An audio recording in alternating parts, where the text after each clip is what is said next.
The Strange Case of Dr. Jekyll and Mr. Hyde by Robert Louis Stevenson. Henry Jekyll's full statement of the case. I was born in the year 1800 and blank, to a fair fortune, endowed besides with excellent parts, inclined by nature to industry, fond of the respect of the wise and good among my fellowmen, and thus, as might have been supposed, with every guarantee of an honourable and distinguished future. And indeed, the worst of my faults was a certain impatient gaiety of disposition, such as has made the happiness of many, but such as I found it hard to reconcile with my imperious desire to carry my head high, and wear a more than commonly grave countenance before the public. Hence it came about that I concealed my pleasures, and that when I reached years of reflection, and began to look round me and take stock of my progress and position in the world, I stood already committed to a profound duplicity of life. Many a man would have even blazoned such irregularities as I was guilty of, but from the high views that I had set before me, I regarded and hid them with an almost morbid sense of shame. It was thus rather the exacting nature of my aspirations than any particular degradation in my faults that made me what I was, and, with even a deeper trench than in the majority of men, severed in me those provinces of good and ill which divide and compound man's dual nature. In this case, I was driven to reflect deeply and inveterately on that hard law of life, which lies at the root of religion and is one of the most plentiful springs of distress. Though so profound a double-dealer, I was in no sense a hypocrite. Both sides of me were in dead earnest. I was no more myself when I laid aside restraint and plunged in shame, than when I labored, in the eye of day, at the furtherance of knowledge or the relief of sorrow and suffering. And it chanced that the direction of my scientific studies, which led wholly towards the mystic and the transcendental, reacted and shed a strong light on this consciousness of the perennial war among my members. With every day, and from both sides of my intelligence, the moral and the intellectual, I thus drew steadily nearer to that truth, by whose partial discovery I have been doomed to such a dreadful shipwreck. The man is not truly one, but truly two. I say two, because the state of my own knowledge does not pass beyond that point. Others will follow, others will outstrip me on the same lines, and I hazard the guess that man will be ultimately known for a mere polity of multifarious, incongruous, and independent denizens. I, for my part, from the nature of my life, advanced invaluably in one direction and in one direction only. It was on the moral side, and in my own person, that I learned to recognize the thorough and primitive duality of men.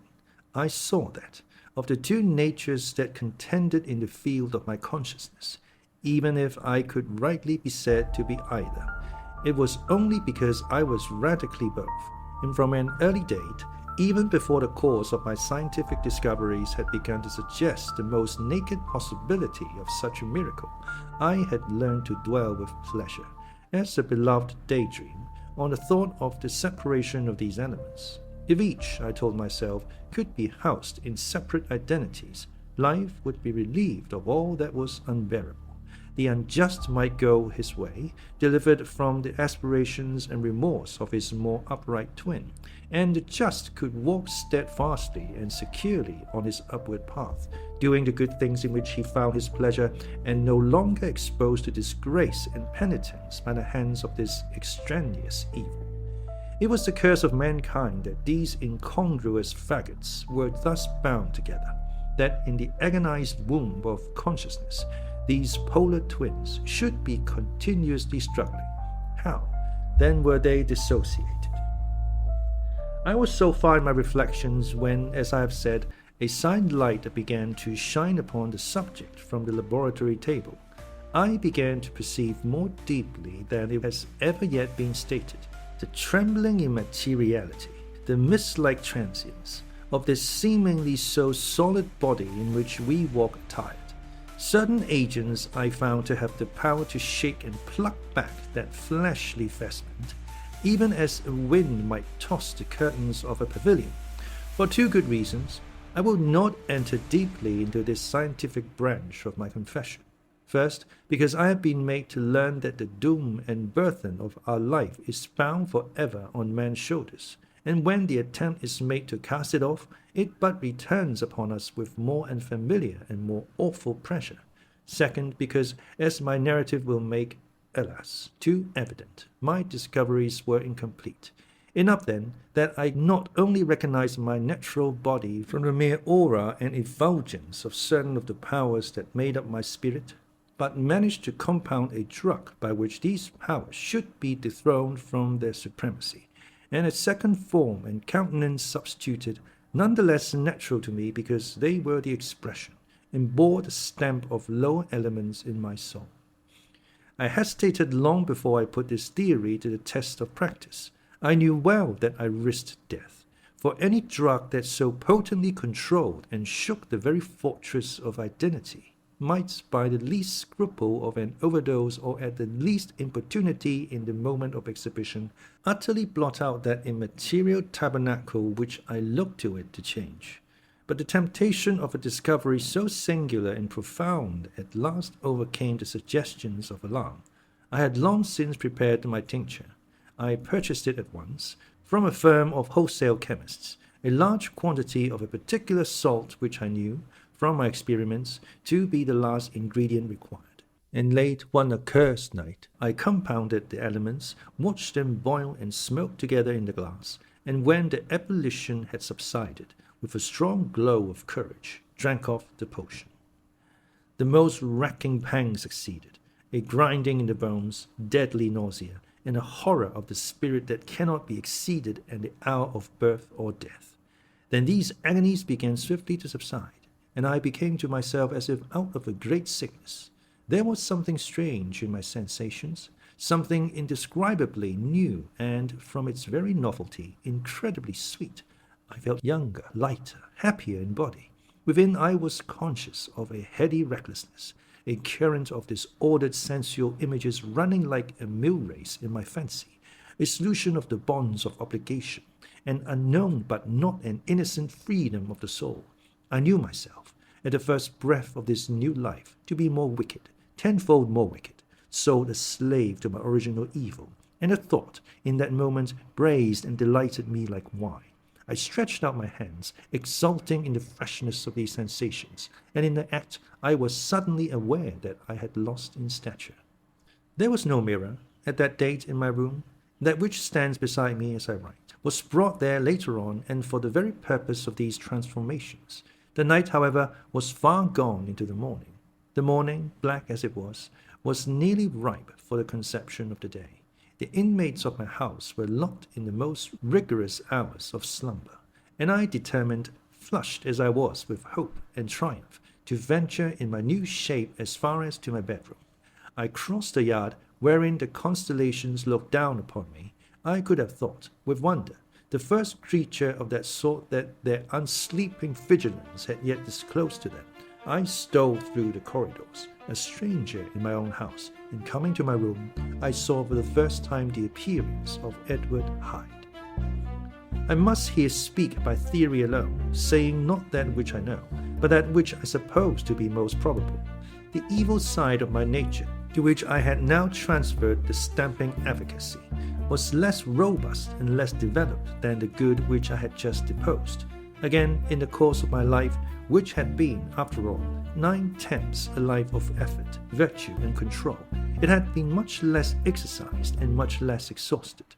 And hence, as I think, it came about that Edward Hyde was so much smaller, slighter, and younger than Henry Jekyll. Even as good shone upon the countenance of the one, evil was written broadly and plainly on the face of the other. Evil, besides, had left on that body an imprint of deformity and decay.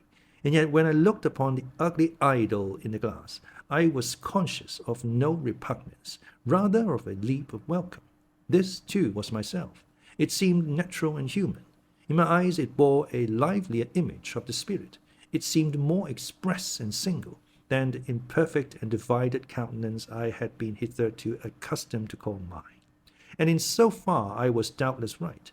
I have observed that when I wore the semblance of Edward Hyde, none could come near to me at first without a visible misgiving of the flesh. This, as I take it, was because all human beings, as we meet them, are commingled out of good and evil, and Edward Hyde, alone in the ranks of mankind, was pure evil. I lingered but a moment at the mirror. The second and conclusive experiment had yet to be attempted. It yet remained to be seen if I had lost my identity beyond redemption and must flee before daylight from a house that was no longer mine. And hurrying back to my cabinet, I once more prepared and drank the cup, once more suffered the pangs of dissolution, and came to myself once more with the character, the stature and the face of Henry Jekyll. That night I had come to the fatal crossroads. Had I approached my discovery in a more noble spirit, had I risked the experiment while under the empire of generous or pious aspirations, all must have been otherwise, and from these agonies of death and birth, I had come forth an angel instead of a fiend. The drug had no discriminating action. It was neither diabolical nor divine. It but shook the doors of the prison house of my disposition, and like the captives of Philippi, that which stood within ran forth. At that time my virtue slumbered. My evil, kept awake by ambition, was alert and swift to seize the occasion, and the thing that was projected was Edward Hyde. Hence, although I had now two characters as well as two appearances, one was wholly evil, and the other was still the old Henry Jekyll, that incongruous compound of whose reformation and improvement I had already learned to despair. The movement was thus wholly toward the worse. Even at that time, I had not conquered my aversions to the dryness of a life of study. I would still be merrily disposed at times, and as my pleasures were undignified, and I was not only well known and highly considered, but growing towards the elderly man, this incoherency of my life was daily growing more unwelcome. It was on this side that my new power tempted me until I fell in slavery. I had but to drink the cup, to doff at once the body of the noted professor, and to assume, like a thick cloak, that of Edward Hyde. I smiled at the notion. It seemed to me at the time to be humorous, and I made my preparations with the most studious care. I took and furnished that house in Soho to which Hyde was tracked by the police, and engaged as a housekeeper a creature whom I knew well to be silent and unscrupulous. On the other side, I announced to my servants that a Mr. Hyde was to have full liberty and power about my house in the square, and to parry mishaps, I even called and made myself a familiar object in my second character. I next drew up that will to which you so much objected, so that if anything befell me in the person of Dr. Jekyll, I could enter on that of Edward Hyde without pecuniary loss. And thus fortified, as I supposed, on every side, I began to profit by the strange immunities of my position. Men have before hired bravos to transact their crimes, while their own person and reputation sat under shelter. I was the first that ever did so for his pleasures. I was the first that could plot in the public eye with a load of genial respectability, and in a moment, like a schoolboy, strip off these lendings and spring headlong into the sea of liberty. But for me, in my impenetrable mantle, the safety was complete. Think of it. I did not even exist. Let me but escape into my laboratory door, give me but a second or two to mix and swallow the draught that I had always standing ready, and whatever he had done, Edward Hyde would pass away like the stain of breath upon a mirror, and there in his stead, quietly at home, trimming the midnight lamp in his study, a man who could afford to laugh at suspicion, would be Henry Jekyll.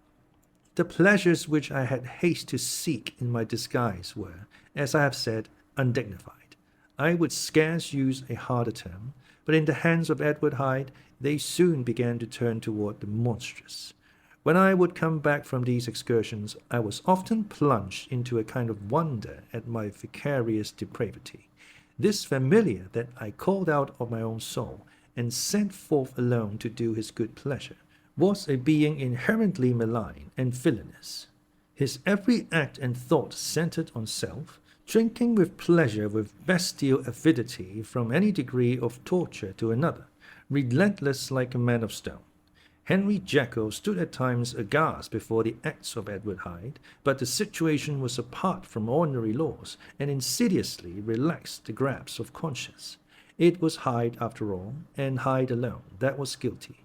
Jekyll was no worse. He woke again to his good qualities seemingly unimpaired.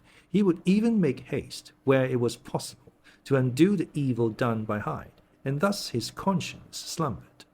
Into the details of the infamy in which I thus connived, I have no design of entering.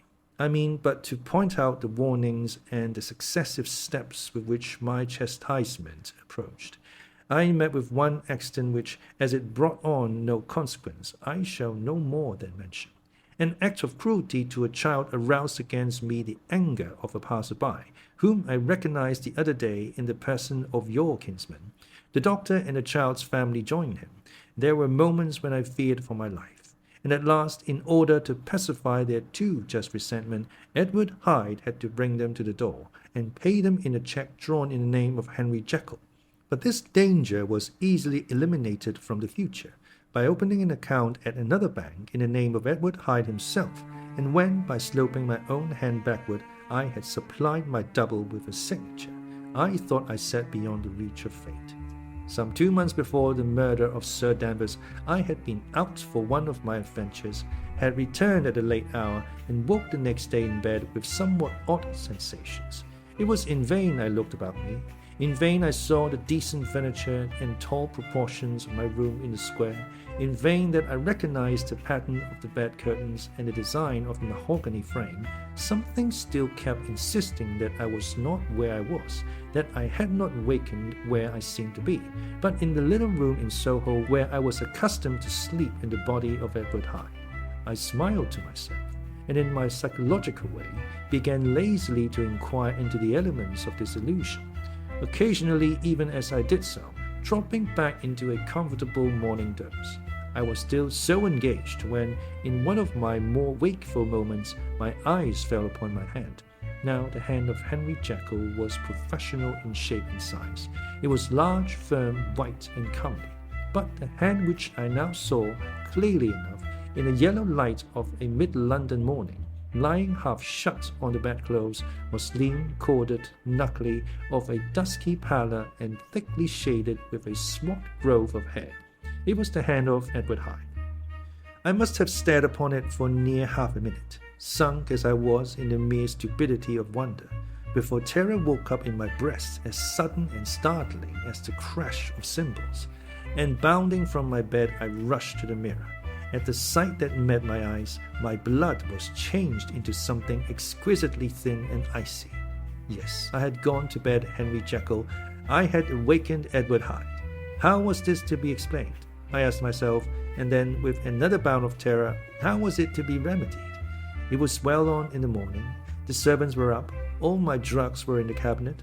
A long journey down 2 pairs of stairs, through the back passage, across the open court, and through the anatomical theatre, from where I was then standing horror-struck. It might indeed be possible to cover my face, but of what use was that, when I was unable to conceal the alteration in my stature? And then, with an overpowering sweetness of relief, it came back upon my mind that the servants were already used to the coming and going of my second self. I had soon dressed, as well as I was able, in clothes of my own size, had soon passed through the house, where Bradshaw stared and drew back in seeing Mr. Hyde at such an hour and in such a strange array, and 10 minutes later Dr. Jekyll had returned to his own shape and was sitting down, with a darkened brow, to make a feint of breakfasting. Small indeed was my appetite.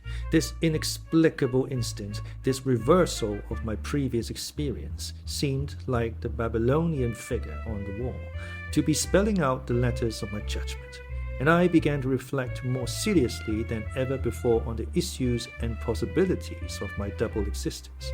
That part of me which I had the power of projecting had lately been much exercised and nourished.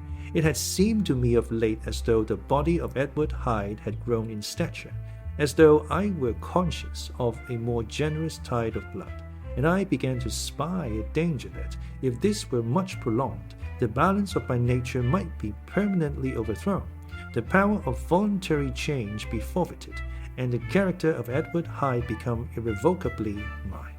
The power of the drug had not been always equally displayed. Once, very early in my career, it had totally failed me. Since then, I had been obliged on more than one occasion to double, and once, with infinite risk of death, to treble the amount, and these rare uncertainties had cast hitherto the sole shadow on my contentment.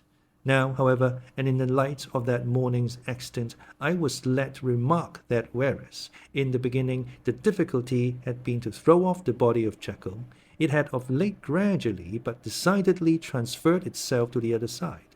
All things therefore seemed to point to this, that I was slowly losing hold of my original and better self, and becoming slowly incorporated with my second and worse. Between these two, I now felt I had to choose. My two natures had memory in common, but all other faculties were most unequally shared between them. Jekyll, now with the most sensitive apprehensions, now with a greedy gusto, projected and shared in the pleasures and adventures of Hyde. But Hyde was indifferent to Jekyll, or but remembered him as the mountain bandit remembers the cavern in which he conceals himself from pursuit. Jekyll had more than a father's interest. Hyde had more than a son's indifference. To cast in my lot with Jekyll was to die to those appetites which I had long secretly indulged and had of late begun to pamper.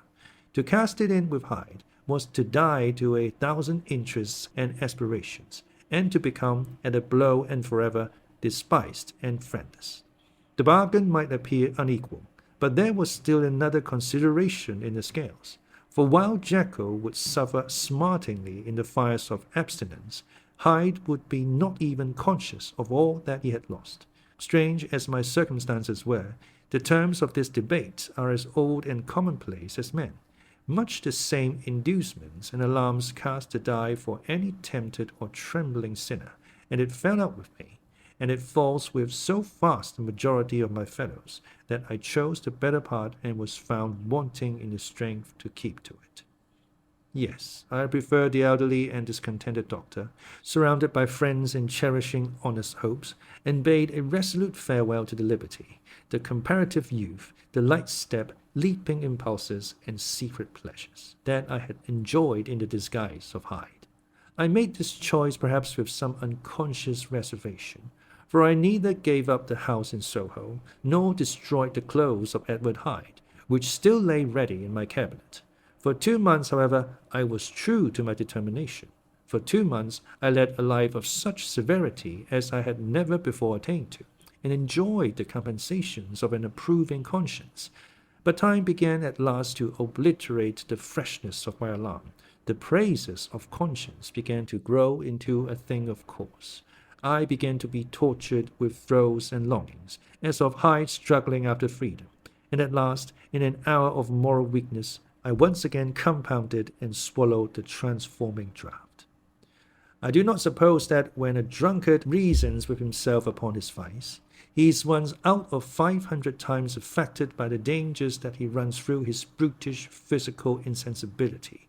Neither had I, long as I had considered my position, made enough allowance for the complete moral insensibility and insensate readiness to evil, which were the leading characters of Edward Hyde. Yet it was by these that I was punished. My devil had been long caged. He came out roaring. I was conscious, even when I took the draught, of a more unbridled, a more furious propensity to ill. It must have been this, I suppose, that stirred in my soul that tempest of impatience with which I listened to the civilities of my unhappy victim. I declare, at least, before God, no man morally sane could have been guilty of that crime upon so pitiful a provocation, and that I struck in no more reasonable spirit than that in which a sick child may break a plaything. But I had voluntarily stripped myself of all those balancing instincts by which even the worst of us continues to walk with some degree of steadiness among temptations, and in my case, to be tempted, however slightly, was to fall. Instantly the spirit of hell awoke in me enraged. With a transport of glee, I mauled the unresisting body, tasting delight from every blow, and it was not till weariness had begun to succeed that I was suddenly, in the top fit of my delirium, struck through the heart by a cold thrill of terror. Amidst despair, I saw my life to be forfeit, and fled from the scene of these excesses. At once glory and trembling, my lust of evil gratified and stimulated, my love of life screwed to the topmost peg. I ran to the house in Soho and destroyed my papers. Thence I set out through the lamp-lit streets in the same divided ecstasy of mind, gloating on my crime, light-headedly devising others in the future, and yet still hastening and still hearkening in my wake for the steps of the avenger. Hyde had a song upon his lips as he compounded the draught, and as he drank it, pledged the dead man. The pangs of transformation had not done tearing him before Henry Jekyll, with streaming tears of gratitude and remorse, had fallen upon his knees and lifted his clasped hands to God. The veil of self-indulgence was rent from head to foot. I saw my life as a whole. I followed it up from the days of childhood, when I had walked with my father's hand, and through the self-denying toils of my professional life, to arrive again and again, with the same sense of unreality and the damned horrors of the evening. I could have screamed aloud. I sought with tears and prayers to smother down the crowd of hideous images and sounds with which my memory swarmed against me, and still, between the petitions, the ugly face of my iniquity stared into my soul. As the acuteness of this remorse began to die away, it was succeeded by a sense of joy. The problem of my conduct was solved. Hyde was thenceforth impossible. Whether I would or not, I was now confined to the better part of my existence. And oh, how I rejoiced to think of it! With what willing humility I embraced anew the restrictions of natural life. With what sincere renunciation I locked the door by which I had so often gone and come, and ground the key under my heel. The next day came the news that the murder had not been overlooked, that the guilt of Hyde was patent to the world, and that the victim was a man high in public estimation. It was not only a crime, it had been a tragic folly. I think I was glad to know it. I think I was glad to have my better impulses thus buttressed and guarded by the terrors of the scaffold.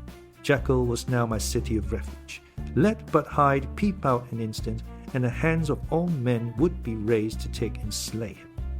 I resolved in my future conduct to redeem the past, and I can say with honesty that my resolve was fruitful of some good. You know yourself how earnestly, in the last months of the last year, I labored to relieve suffering. You know that much was done for others, and that the days passed quietly, almost happily for myself. Nor can I truly say that I wearied of this beneficent and innocent life. I think instead that I daily enjoyed it more completely. But I was still cursed with my duality of purpose, and as the first edge of my penitence wore off, the lower side of me, so long indulged, so recently chained down, began to growl for license. Not that I dreamed of resuscitating Hyde. The bare idea of that would startle me to frenzy. No, it was in my own person that I was once more tempted to trifle with my conscience, and it was as an ordinary secret sinner that I at last fell before the assaults of temptation. There comes an end to all things. The most capacious measure is filled at last, and this brief condescension to my evil finally destroyed the balance of my soul. And yet I was not alarmed. The fall seemed natural, like a return to the old days before I had made my discovery. It was a fine, clear January day, wet underfoot where the frost had melted, but cloudless overhead, and the Regent's Park was full of winter chirrupings and sweet with spring odors. I sat in the sun on the bench, the animal within me licking the chops of memory, the spiritual side a little drowsed, promising subsequent penitence, but not yet moved to begin. After all, I reflected, I was like my neighbors, and then I smiled, comparing myself with other men, comparing my active goodwill with the lazy cruelty of their neglect, and at the very moment of that faint glorious thought, a qualm came over me, a horrid nausea and the most deadly shuddering. These passed away, and left me faint, and then, as in its turn faintness subsided, I began to be aware of a change in the temper of my thoughts, a greater boldness, a contempt of danger, a solution of the bonds of obligation. I looked down. My clothes hung formlessly on my shrunken limbs. The hand that lay on my knee was corded and hairy. I was once more Edward Hyde. A moment before I had seen safe of all men's respect, wealthy, beloved, the cloth laying for me in the dining room at home. And now I was the common quarry of mankind, hunted, houseless, and no murderer, thrall to the gallows. My reason wavered, but it did not fail me utterly. I have more than once observed that in my second character my faculties seemed sharpened to a point and my spirits more tensely elastic. Thus it came about that where Jekyll perhaps might have succumbed, Hyde rose to the importance of the moment. My drugs were in one of the presses of my cabinet. How was I to reach them? That was the problem that I set myself to solve. The laboratory door I had closed. If I sought to enter by the house, my own servants would consign me to the gallows. I saw I must employ another hand, and thought of Lanyon. How was he to be reached? How persuaded? Supposing that I escaped capture in the streets, how was I to make my way into his presence? And how should I, an unknown and displeasing visitor, prevail on the famous physician to rival the study of his colleague, Dr. Jekyll? Then I remembered that my original character, one part remained to me. I could write my own hand, and once I had conceived that kindling spark, the way that I must follow became lighted up from end to end. Thereupon I arranged my clothes as best I could, and summoning a passing hansom, drove to an hotel in Portland Street, the name of which I chanced to remember. At my appearance, the driver could not conceal his mirth. I gnashed my teeth upon him with a gust of devilish fury, and a smile withered from his face. Happily for him, yet more happily for myself, for in another instant I had certainly dragged him from his perch.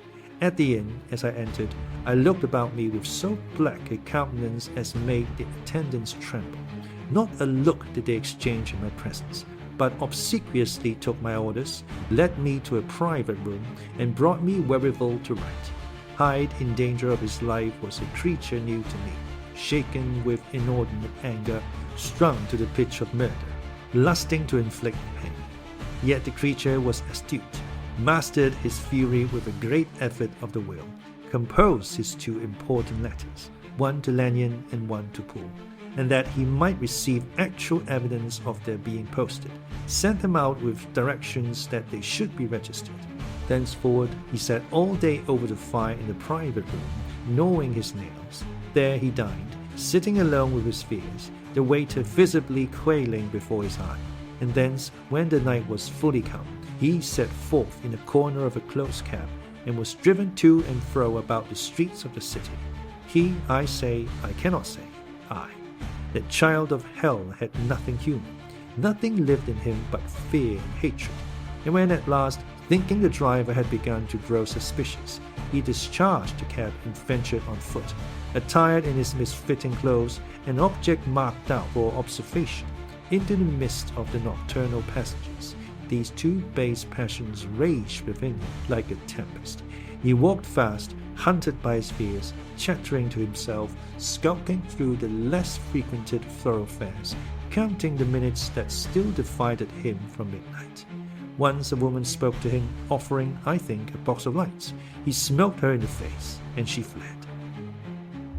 When I came to myself at Lanyon's, the horror of my old friend perhaps affected me somewhat. I do not know. It was at least but a drop in the sea to the abhorrence with which I looked back upon these hours. A change had come over me. It was no longer the fear of the gallows. It was the horror of being Hyde that wrecked me. I received Lanyon's condemnation partly in a dream. It was partly in a dream that I came home to my own house and got into bed. I slept after the prostration of the day, with a stringent and profound slumber which not even the nightmares that wrung me could avail to break. I awoke in the morning shaken, weakened, but refreshed. I still hated and feared the thought of the brute that slept within me, and I had not, of course, forgotten the appalling dangers of the day before. But I was once more at home, in my own house and close to my drugs, and gratitude for my escape shone so strong in my soul that it almost rivaled the brightness of hope. I was stepping leisurely across the court after breakfast, drinking the chill of the air with pleasure, when I was seized again with those indescribable sensations that heralded the change, and I had but the time to gain the shelter of my cabinet, before I was once again raging and freezing with the passions of Hyde. It took on this occasion a double dose to recall me to myself, and alas, 6 hours after, as I sat looking sadly in the fire, the pangs returned, and the drug had to be re-administered. In short, from that day forth it seemed only by a great effort as of gymnastics, and only under the immediate stimulation of the drug, that I was able to wear the countenance of Jekyll. At all hours of the day and night, I would be taken with the premonitory shudder. Above all, if I slept or even dozed for a moment in my chair, it was always as Hyde that I awakened. Under the strain of this continually impending doom, and by the sleeplessness to which I now condemned myself, even beyond what I had thought possible to men, I became, in my own person, a creature eaten up and emptied by fever, languidly weak both in body and mind, and solely occupied by one thought, the horror of my other self. But when I slept, or when the virtue of the medicine wore off, I would leap almost without transition into the possession of a fancy brimming with images of terror, a soul boiling with causeless hatreds, and a body that seemed not strong enough to contain the raging energies of life.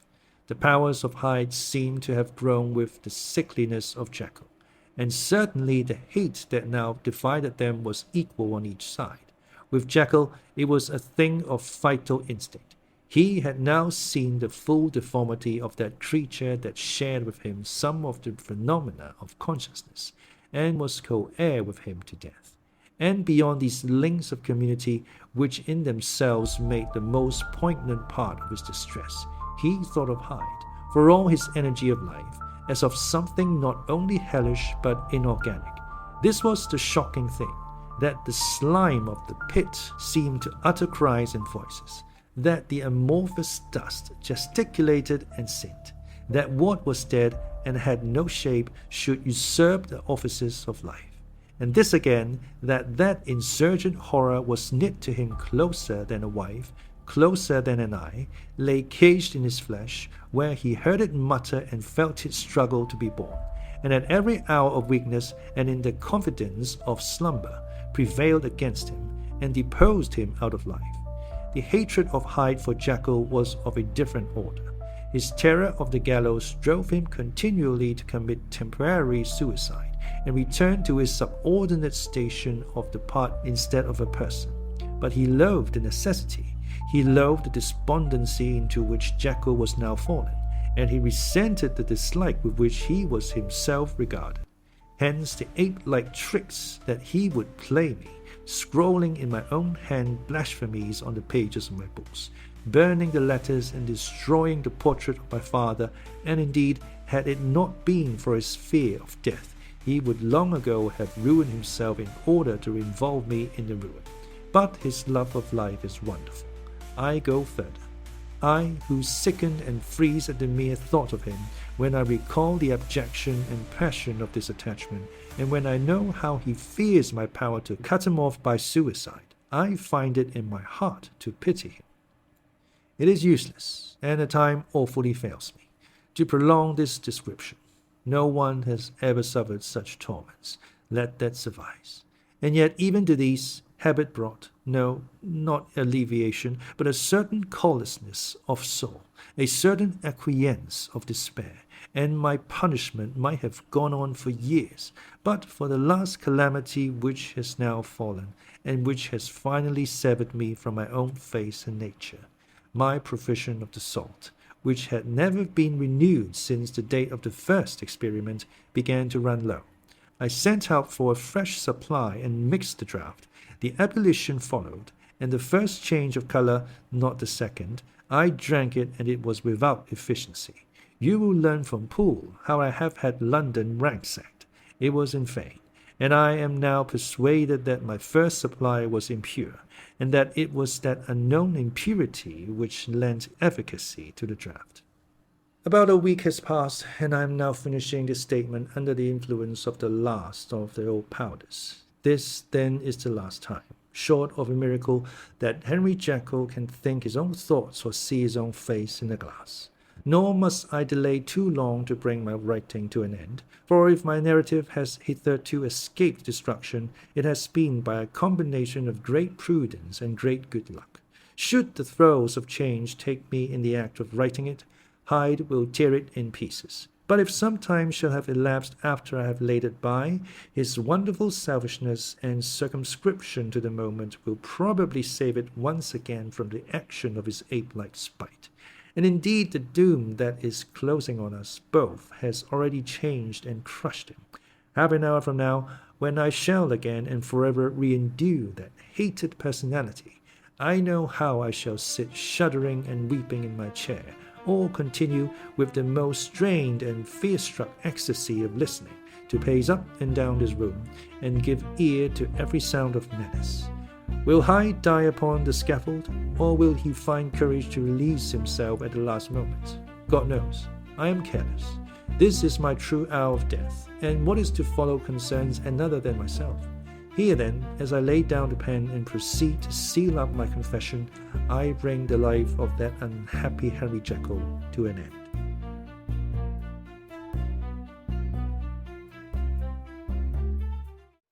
Immateriality. Immateriality. Now, the quality of not having a physical form. Efficacy. Efficacy. Now, the ability to produce a desired or intended result.